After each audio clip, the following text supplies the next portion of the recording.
supermarkets, and a mortuary were looted.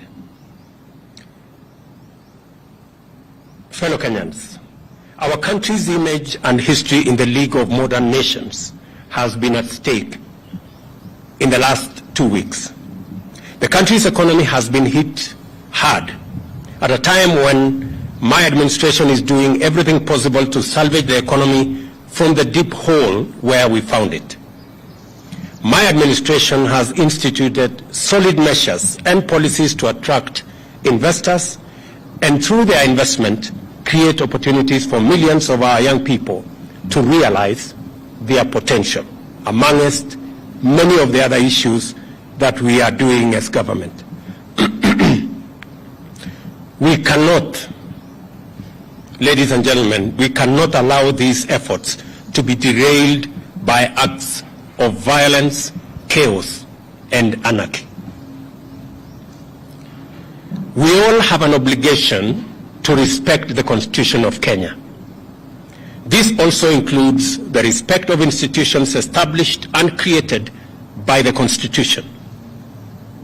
Our country's electoral system and process is anchored on the principles of our Constitution.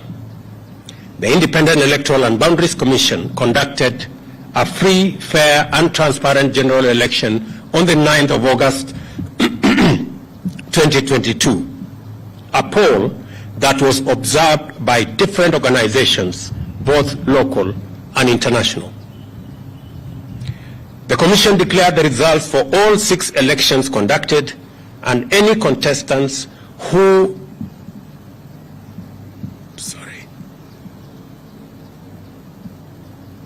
were aggrieved by the outcome had an opportunity to present their grievances to the country's judicial system for arbitration.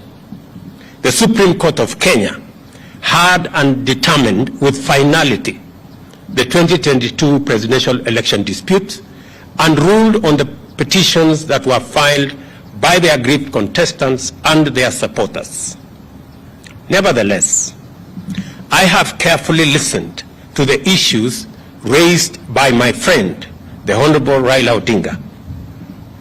In times like this, it is not about who is right or who is wrong. Like Winston Churchill said, I dare say, and I quote, "Courage is what it takes to stand up and speak, but it is also what it takes to sit down and listen."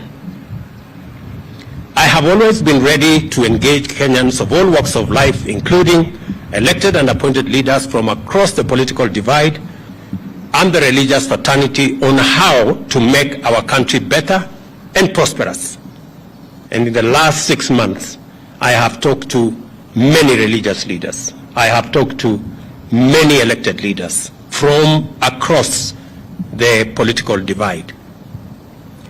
My door still remains open for honest, objective, and sincere deliberations based on the rule of law and the Constitution.